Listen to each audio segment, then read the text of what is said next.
एक साहूकार था जिसके 7 बेटे थे और एक बेटी थी। सातों भाई व बहन एक साथ बैठकर भोजन करते थे। एक दिन कार्तिक की चौथ का व्रत आया तो भाई बोला कि बहन आओ बहन भोजन करें।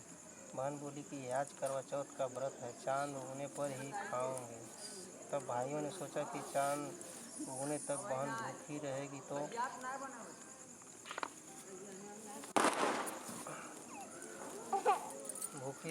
तो एक भाई ने दिया जलाकर, दूसरे भाई ने छलनी लेकर उसे ढका और नकली चांद दिखाकर बहन से कहने लगा कि चल चांद उग आया है, अर्घ ले ले। बहन अपनी भाभियों से कहने लगी कि चलो अर्घ दे दो। भाभियाँ बोली तुम्हारा चांद उगा होगा, हमारा चांद तो रात को उगेगा। बहन ने जब अकेले ही अर्घ दे दिया और खाने लगी तो पहले ही ग्रास में बाल आ गया, दूसरे ग्रास में कंकड़ आया और तीसरे ग्रास मुंह की ओर किया तो उसके ससुराल से संदेशा आ गया कि उसका पति बहुत बीमार है, जल्द भेजो। माँ ने जब लड़की को विदा किया तो कहा कि रास्ते में जो भी मिले उसके पांव लगना और जो कोई सुहाग का आशीर्वाद दे तो उसे पल्ले में गांठ लगाकर उसे कुछ रुपए देना। बहन जब भाइयों से विदा हुई तो रास्ते में जो भी मिला उसे यही आशीर्वाद दी कि तुम भाइयों की बहन तुम्हारे भाई सुखी रहें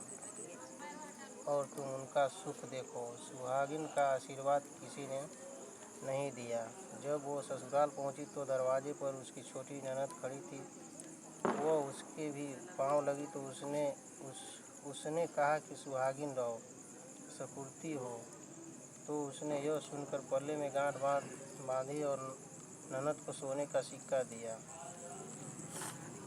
तब भीतर गई तो सास ने कहा कि पति धरती पर पड़ा है तो वह उसके पास जाकर उसकी सेवा करने के लिए बैठ गई। बाद में सास ने दासी के हाथ बची सूखी रोटी भेज दी। इस प्रकार से समय बीतते बीतते मृगशिर की चौथ आई तो चौथ माता बोली करवा ले भाइयों की प्यारी करवा ले। लेकिन जब उसने चौथ माता नहीं दिखलाई दी तो वह बोली हे माता, आपने मुझे उजाड़ा तो आप ही मेरा उद्धार करोगे, आपको मेरा सुहाग देना पड़ेगा। तब उस चौथ माता ने बताया कि पौष की चौथ आएगी, वह मेरे से बड़ी है, उसी से सब कहना, वही तुम्हारा सुहाग वापस देंगी। पौष की चौथ आकर चली गई, माघ की चली गई, फागुन की चली गई, चैत बैसाख जेठ आषाढ़ और सावन भादों की सभी चौथें आई और यही कहकर चली गई कि आगे वाली को कहना। असौत की चौथ आई तो उसने बताया कि तुम पर कार्तिक की चौथ नाराज है, इसी ने तुम्हारा सुहाग लिया है, वही वापस कर सकती है। वही आएंगी तो पांव पकड़कर विनती करना, यह बताकर वह भी चली गई। जब कार्तिक की चौथ आई तो वह गुस्से से बोली भाइयों की प्यारी करवा ले, दिन में चांद उगानी करवा ले, व्रत खंडन करने वाली करवा ले, भूखी करवा ले।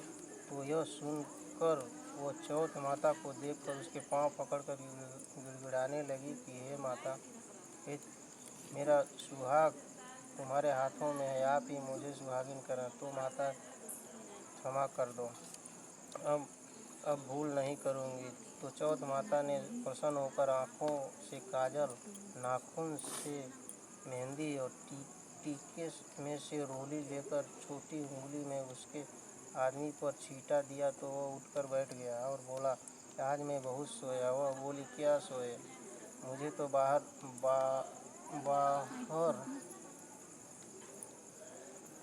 12 महीने हो गए, अब जाकर चौथ माता ने मेरा सुहाग लौटाया। तब उसने कहा कि जल्दी से माता का पूजन करो।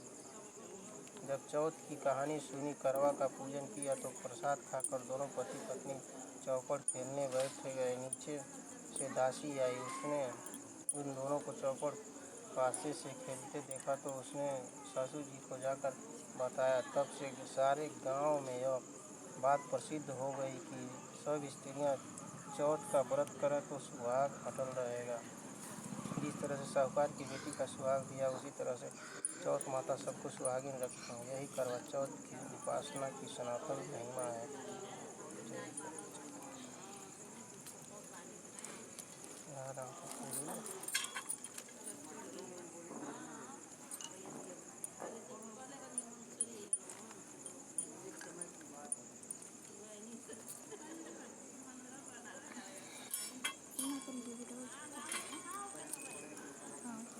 कथा नंबर 2। अति प्राचीन काल की बात है। एक बार पांडु पुत्र अर्जुन तप करने के लिए नीलगिरी पर्वत पर चले गए थे। उधर पांडवों पर अनेक मुसीबतें पहले से ही थी। इससे द्रौपदी ने शोक विहीन हो कृष्ण की आराधना की। कृष्ण को उपस्थित हुए और पूछा, कहो क्या कष्ट है तुम्हें? प्रभु, द्रौपदी ने हाथ जोड़कर कहा, मुझे क्या कष्ट है आप तो स्वयं जानते हैं। आप तो अंतर्यामी है, मुझे कष्टों के बोझ से विहीन कर दिया है। क्या कोई ऐसा उपाय है जिससे इन कष्टों से छुटकारा मिल सके?